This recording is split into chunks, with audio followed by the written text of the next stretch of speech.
la grâce et la paix vous sont données au nom du Père, du Fils et du Saint-Esprit. Voici venu le temps du rendez-vous avec nous-mêmes dans l'attente de la rencontre avec Dieu. Rencontrer Dieu, c'est se convertir, c'est aussi être capable de changement. Qu'importe le regard des autres, qu'importe aussi leur jugement. C'est au plus secret de nous-mêmes que se réalise l'inexprimable, la rencontre avec Dieu, la réconciliation avec Dieu. Invoquons le Seigneur.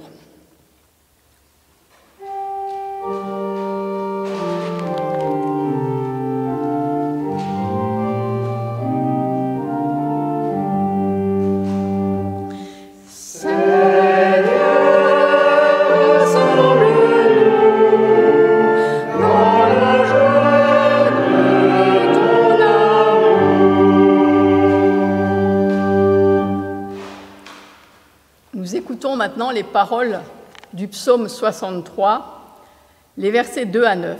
« Dieu, tu es mon Dieu, et je te cherche. J'ai soif de toi. Tout mon être soupire après toi. Comme une terre aride, desséchée sans eau, dans le temple, je t'ai contemplé. J'ai vu ta puissance et ta présence glorieuse. Car ta bonté vaut mieux que la vie. Je proclamerai ta louange. Toute ma vie, je te bénirai. En levant les mains vers toi, je dirai qui tu es. Je serai comblé, comme rassasié des meilleurs morceaux. Je laisserai éclater ma joie, je t'acclamerai. Quand je suis couché, je me souviens de toi. Pendant les heures de la nuit, je pense à toi, qui es venu à mon secours. À l'abri de tes ailes, je te crie ma joie. Je suis attaché à toi, de tout mon être, ta main droite est mon soutien. Amen. Et nous chantons « Cherchez d'abord le royaume de Dieu », les 2 strophes.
Nous écoutons les paroles de la loi telles que les propose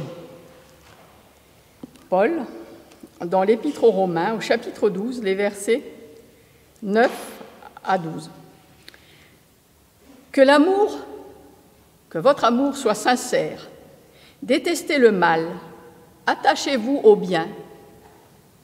Comme les membres d'une même famille, aimez-vous d'une affection profonde.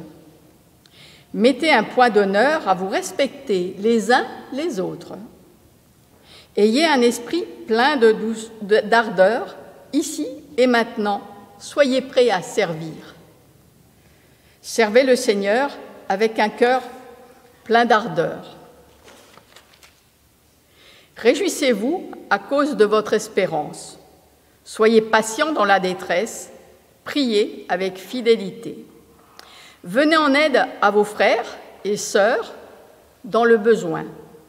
Pratiquez sans cesse l'hospitalité et demandez la bénédiction de Dieu pour ceux qui vous persécutent. Demandez-lui de les bénir et non de les maudire. Méditons la loi de Dieu.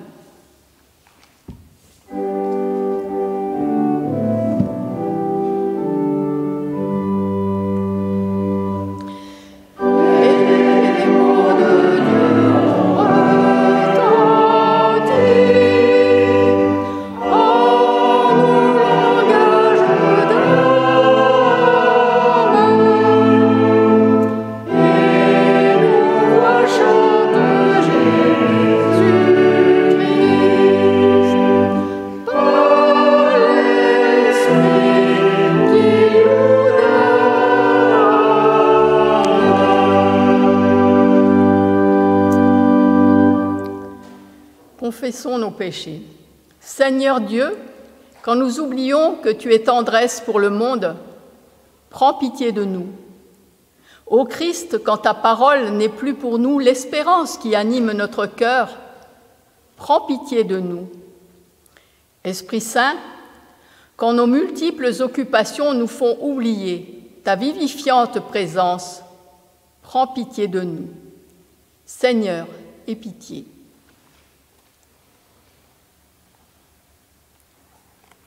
Supplions le Seigneur.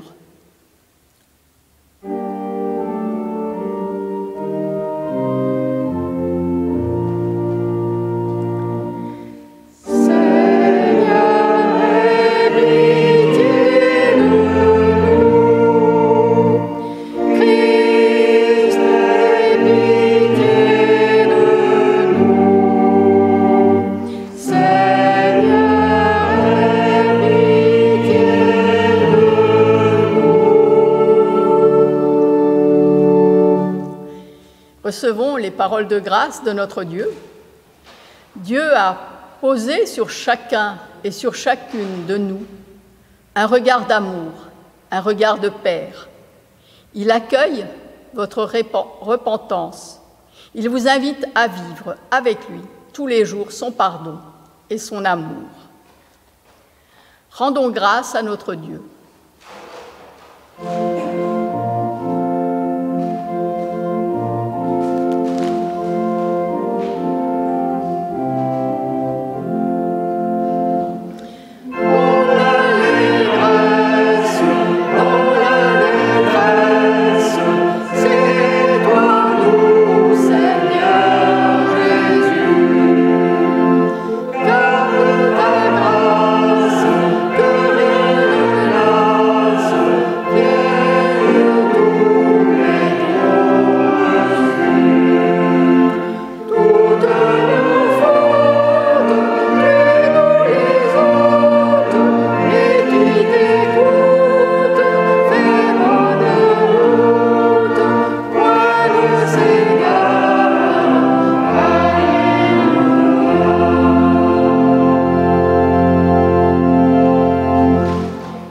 Confessons notre foi avec le symbole des apôtres. Je crois en Dieu, le Père Tout-Puissant, Créateur du ciel et de la terre. Je crois en Jésus-Christ, son Fils unique, notre Seigneur, qui a été conçu du Saint-Esprit et qui est né de la Vierge Marie. Il a souffert sous Ponce Pilate, il a été crucifié, il est mort, il a été enseveli, il est descendu aux enfers, le troisième jour, il est ressuscité des morts, il est monté au ciel, il siège à la droite de Dieu, le Père Tout-Puissant. Il viendra de là pour juger les vivants et les morts. Je crois en l'Esprit Saint, je crois à la Sainte Église universelle, la communion des saints, la rémission des péchés, la résurrection de la chair et la vie éternelle. Amen. Louons le Seigneur.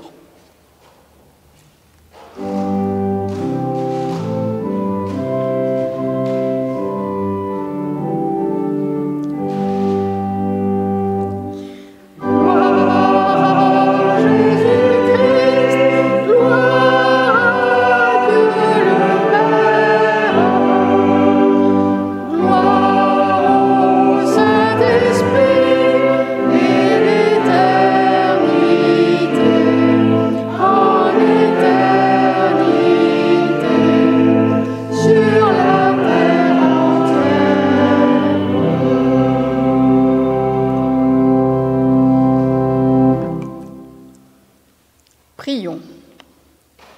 Dieu notre Père, tu sèmes en nous ta parole afin qu'elle grandisse en nos cœurs et que nous la gardions comme un précieux trésor. Mets en nous ton esprit pour que nous puissions l'entendre et la faire nôtre. Par Jésus-Christ notre Seigneur, qui vit et règne avec toi, Père, et le Saint-Esprit, un seul Dieu, pour les siècles des siècles. Amen. Et nous lisons dans la Bible l'épître, la lettre de Paul aux Philippiens, au chapitre 3, les versets 7 à 14. En fait, ça commence au 4b. Alors voici ce qu'il dit. Je rappelle que Paul, avant d'être arrêté sur le chemin de Damas, a persécuté les chrétiens. Il a très certainement assisté à la lapidation d'Étienne, et il s'apprêtait donc à aller à Damas. Il était en chemin pour aller certainement lapider, enfin, ou faire lapider des personnes, des chrétiens. Alors voici ce qu'il dit. « J'aurais plus de raisons de me réclamer de privilèges humains que qui que ce soit d'autre. J'ai été circoncis le 8e jour après ma naissance. Je suis israélite de naissance, de la tribu de Benjamin, hébreu, descendant d'Hébreux. Pour l'obéissance à la loi, j'étais pharisien. J'étais tellement passionné que je persécutais l'Église, et pour mener une vie conforme à sa volonté prescrite par la loi, j'étais devenu irréprochable. Mais ces qualités que je regardais comme un gain, je les considère maintenant comme une perte à cause du Christ. Et je considère même toute chose comme une perte en comparaison de ce bien suprême, à savoir connaître Jésus-Christ, mon Seigneur, pour qui je me suis privé de tout avantage personnel. Je considère tout cela comme des déchets, afin de gagner le Christ et d'être parfaitement uni à lui. Je n'ai plus la prétention d'être reconnu juste grâce à la loi. C'est par la foi du Christ que je suis juste. Et je suis juste grâce à Dieu, en m'appuyant sur la foi. Tout ce que je désire, c'est de connaître le Christ et la puissance de sa résurrection, d'avoir part à ses souffrances et d'être rendu semblable à lui dans sa mort. Et j'ai l'espoir que moi aussi, je parviendrai à la résurrection d'entre les morts. Je ne prétends pas avoir déjà atteint le but ou avoir déjà été conduit à la perfection, mais je poursuis ma course pour m'efforcer de le saisir, car moi aussi, j'ai été saisi par Jésus-Christ sur le chemin de Damas. Non, frères et sœurs, je ne pense pas l'avoir déjà atteint, mais je fais une chose, j'oublie ce qui est derrière moi et je m'élance vers ce qui est devant moi. Aussi je cours vers le but, afin de gagner le prix que Dieu, par Jésus-Christ, nous appelle à recevoir d'en haut. » Et puis dans l'évangile de Matthieu, au chapitre 13, les versets 44 à 46. « Le royaume des cieux ressemble à un trésor caché dans un champ. Quelqu'un le trouve et le cache à nouveau. Il est si heureux qu'il va vendre tout ce qu'il possède et achète ce champ. Le royaume des cieux ressemble encore à un marchand qui cherche de belles perles. Quand il a trouvé une perle de grande valeur, il va vendre tout ce qu'il possède et achète cette perle. Seigneur, ta parole est la vérité, sanctifie-nous par cette vérité. Amen. Je vous invite maintenant à chanter les 3 strophes du cantique 456, « Tu vas Jésus, toute notre existence ».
dans le livre de Jérémie, au chapitre 1er, les versets 4 à 10.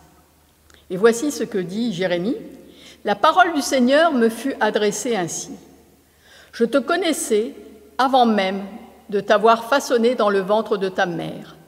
Je t'ai mis à part pour me servir avant même que tu sois né, et j'ai fait de toi mon porte-parole auprès des peuples. Je répondis, « Hélas, Seigneur Dieu, je suis trop jeune pour parler en public. » Mais le Seigneur me répliqua, « Ne dis pas, je suis trop jeune. Tu iras trouver tous ceux vers qui je t'enverrai, et tu leur diras tout ce que je t'ordonnerai. N'aie pas peur d'eux, car je suis avec toi pour te délivrer. » Voilà ce que le Seigneur me déclara. Puis il avança la main, toucha ma bouche et me dit, « Voici, je mets mes paroles dans ta bouche. Tu vois, aujourd'hui je te charge d'une mission qui concerne les peuples et les royaumes. Tu vas déraciner et démolir, casser et détruire, mais aussi reconstruire et replanter. » La vocation, tel est le thème de nos passages d'aujourd'hui.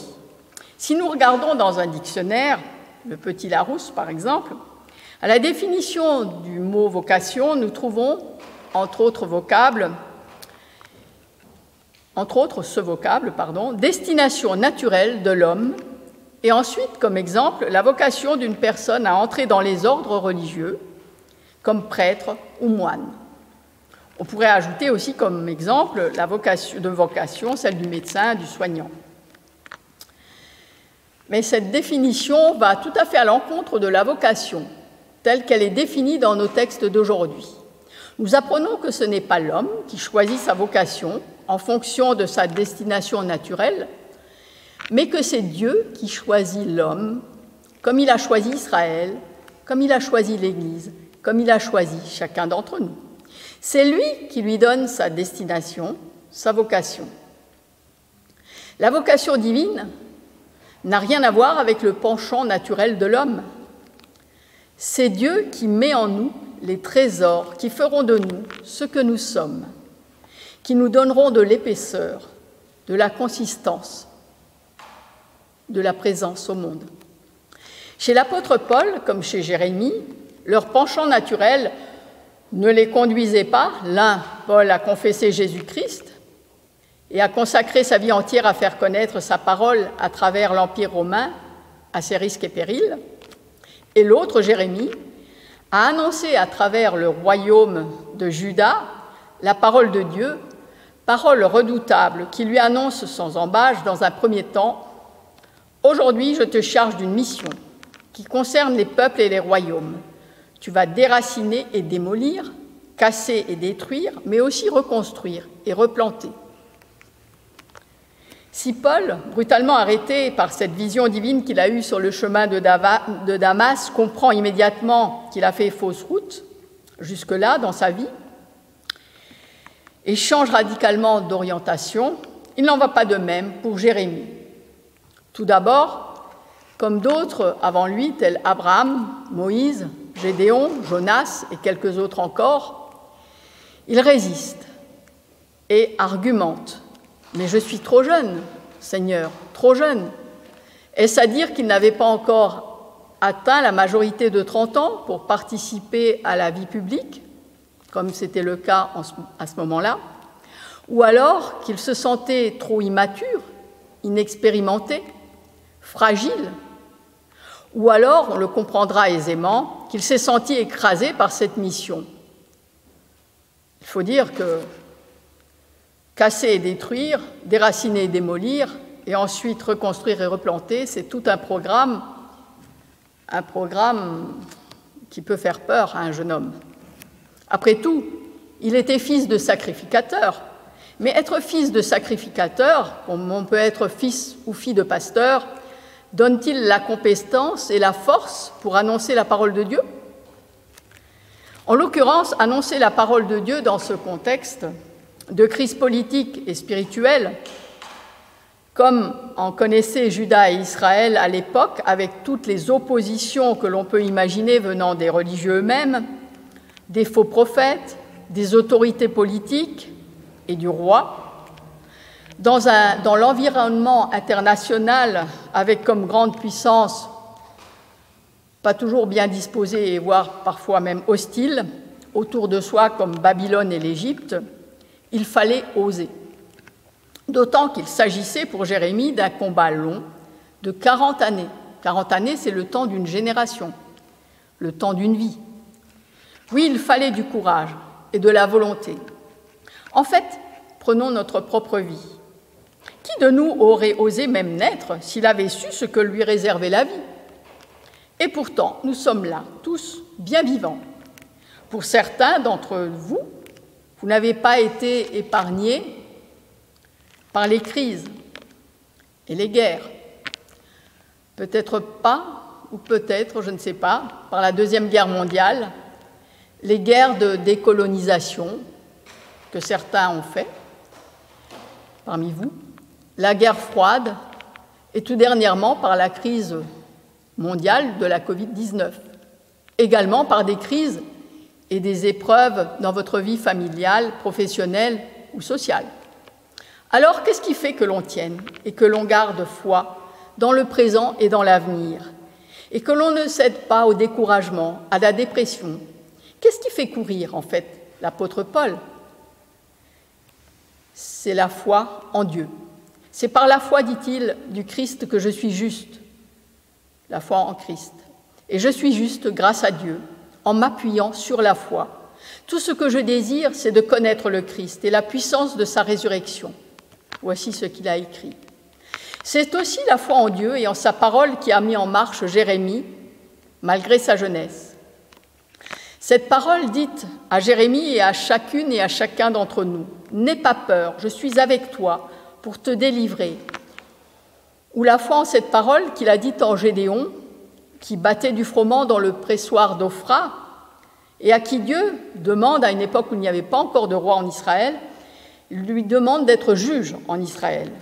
Et lui dit, « Va avec la force que tu as, je serai moi-même avec toi. » Ou alors la foi en cette autre parole dite à Abraham, qui s'appelait à l'époque Abraham, « Lève-toi et va vers le pays que je te montrerai. » Et plus tard, il lui dira, « Je ferai de toi une grande nation. » Un comble pour le couple d'Abraham et de Sarah, déjà âgés, qui n'avaient pas d'enfants. Cet encouragement et cette promesse d'accompagnement de Dieu vont de pair avec l'obéissance à la mission bien précise qu'il nous donne, qui peut être le combat de toute une vie. Cette mission consiste pour Jérémie, comme pour nous, à être les annonciateurs de paroles de justice, de paroles de vérité, de paroles d'amour. Vaste programme que celui-là, qui n'est pas un programme à la guimauve ou idéalisé style babacool des hippies des années 60 et 70, mais un programme qui a ses exigences. Nous venons toutes et tous de traverser une période de confinement, et maintenant c'est le temps des vacances, un deuxième temps d'arrêt pour chacun et pour l'Église, pour réfléchir, pour faire le point, discerner l'essentiel de l'accessoire, tant peut-être aussi pour se réinventer avant de repartir, mais nous sommes déjà en marche. Aussi ne craignons pas de déraciner, démolir, casser et détruire, même s'il nous en coûte, y compris en Église où certaines traditions, certaines morales et certains préjugés ont la vie dure. Ils sont mortifères et ne font pas avancer. Alors que Dieu nous appelle à semer la vie, à la transmettre, c'est cela reconstruire et replanter. Ou comme dit l'Ecclésiaste au chapitre 3, il y a un temps pour planter et un temps pour arracher ce qui a été planté, un temps pour démolir et un temps pour construire, un temps pour pleurer, un temps pour rire, un temps pour embrasser et un temps pour s'abstenir d'embrasser, un temps pour chercher et un temps pour perdre, un temps pour conserver et un temps pour jeter, un temps pour se taire et un temps pour parler, et de conclure ces paroles par cette réflexion mûrement réfléchie, fruit de l'expérience de toute une vie. Voici ce que dit l'Ecclésiaste, « J'ai compris que ce que Dieu fait existe pour toujours. » C'est ça l'éternité. Osons mettre la parole agissante de Dieu en pratique, même si, pour cela, nous devons nous remettre en question Il n'y a pas d'âge pour cela, ni aucune limite. Comme le souligne Jésus dans l'Évangile de Matthieu, le royaume des cieux ressemble à un trésor caché dans un champ. Quelqu'un le trouve et le cache à nouveau. Il est si heureux qu'il va vendre tout ce qu'il possède et achète ce champ. Et bien sûr, avec ce champ, il achète le trésor. Le royaume des cieux ressemble encore à un marchand qui cherche de belles perles. Quand il a trouvé une perle de grande valeur, nous dit l'Évangile, il va vendre tout ce qu'il possède et achète cette perle. Nous ne sommes pas toujours appelés à faire des choix aussi radicaux que ceux de tout vendre pour posséder un trésor, mais nous ne sommes pas non plus appelés à rester dans notre zone de confort et à attendre que la vie passe. Osons la vie sous-tendue par la parole de Dieu, même si elle nous fait réfléchir et si, de temps en temps, nous tremblons en nous disant « Est-ce que je fais bien ? Est-ce que je pense juste ?» Cette parole nous conduira là où nous ne pensions pas aller. Acquérir ce trésor ou cette perle qui fera notre bonheur et celui de notre prochain, de notre monde, pour que les choses d'avant ne se répètent pas, comme l'écrit l'apôtre Paul. Enfin, soyons réalistes, ne se répètent pas toutes, mais pour que nous marchions vers un avenir plein de promesses, de liens nouveaux ou de liens renouvelés, et de relations responsables et non moins aimantes entre les hommes. Amen.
Suite aux explosions survenues à Beyrouth et aux immenses dégâts occasionnés dans la ville, je vous donne des nouvelles brèves, des nouvelles qui ne sont pas exhaustives, enfin les nouvelles que j'ai pu avoir de personnes qui y sont, de nos œuvres et de nos églises et églises partenaires.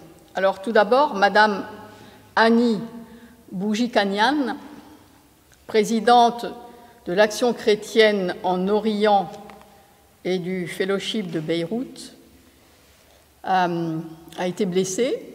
Donc elle a pu regagner non pas son domicile qui a dû être détruit, je pense, ou en partie en tout cas, mais elle a retrouvé, enfin, elle a été accueillie par son frère. Ensuite, quelques nouvelles aussi de quelques œuvres, parce qu'il y en a d'autres, mais je vous donne celles que j'ai. Donc, il y a un EHPAD donc, de nos églises qui a été détruit. Il n'y a pas eu de blessés. C'est l'EHPAD Cal, pour ceux qui connaîtraient. Ensuite, il y a le Centre social protestant. Là aussi, il a été endommagé. Et la faculté Lanest, donc la faculté de théologie de Beyrouth, qui forme les pasteurs, qui a également subi d'importants dégâts. Voilà pour ce que j'ai comme nouvelles. Je n'ai pas d'autres nouvelles pour l'instant. Pour ce qui est des dons, je pense que votre pasteur, vos conseils presbytéraux vous diront ce qu'il y a lieu de faire si vous voulez donner. Sinon, si vous voulez le faire en direct, vous pouvez vous connecter sur le site de l'UEPAL, Urgence Beyrouth. Et là, vous aurez toutes les coordonnées bancaires. Je vous invite maintenant à chanter « Entre tes mains, j'abandonne tout ce que j'appelle le mien ».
Voici venu le temps des annonces. Votre pasteur, Madame Céline Sauvage, est en congé en ce moment. Les prochains cultes auront lieu demain à Saint-Martin à 10h et le samedi 15 août, donc la semaine prochaine, à 18h à Dornac et le dimanche 16 août à 10h à Saint-Jean. Mon collègue, le pasteur Francis Muller, présidera ces deux cultes du week-end prochain. Nous voulons aussi remercier M. Patrick Mosso à l'orgue. Votre offrande sera recueillie à la sortie, qui se fera donc par la porte latérale. Je vous invite maintenant à la prière d'intercession. Seigneur, tu nous appelles à te rencontrer en toute personne. Accorde-nous le courage de nous ouvrir aux autres et d'aimer celles et ceux que tu nous confies, comme toi, tu nous aimes. Seigneur, nous te prions pour que nous connaissions ta présence en chacun et soyons attentifs aux plus faibles parmi nous. Pour que nous trouvions le courage de revenir sur nos pas lorsque nous avons manqué l'occasion d'une rencontre. Seigneur, nous te prions pour que dans le quotidien de notre monde, nous soyons signes de l'amour que tu nous offres en ton Fils. Nous te prions pour tous ceux qui souffrent dans notre pays, au Liban, en Syrie, au Congo, et sur tous les terrains de par le monde qui connaissent la faim, la misère des guerres larvées qui n'en finissent pas de faire souffrir les populations et de déplacer bien des personnes.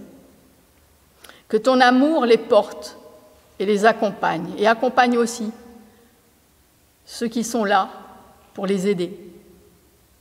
Dans le silence de nos cœurs, confions à Dieu ce qui nous tient particulièrement à cœur.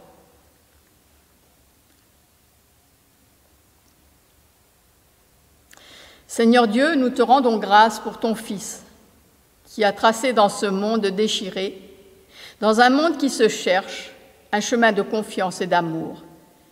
Béni sois-tu pour les siècles des siècles. Amen.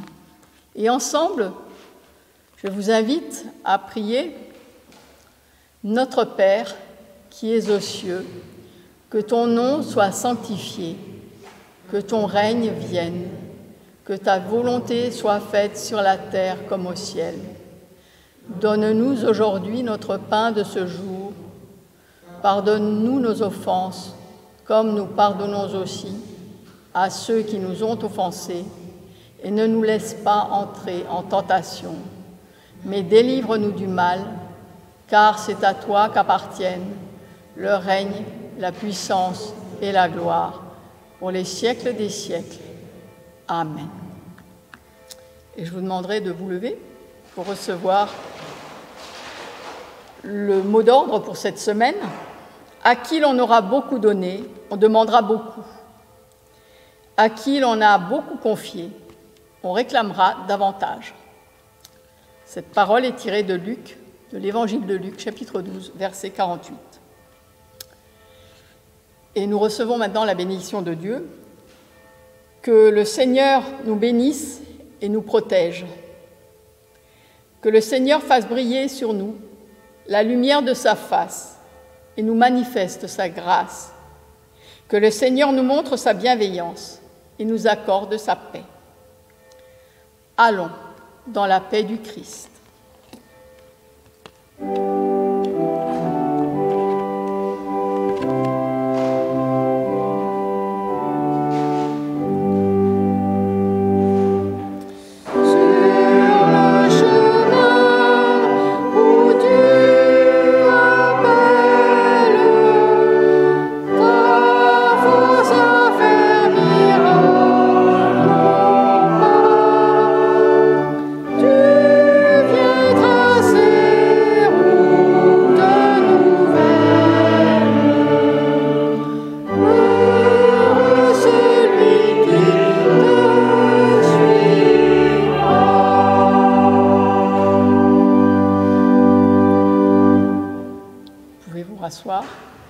Et bon dimanche à tous et à toutes.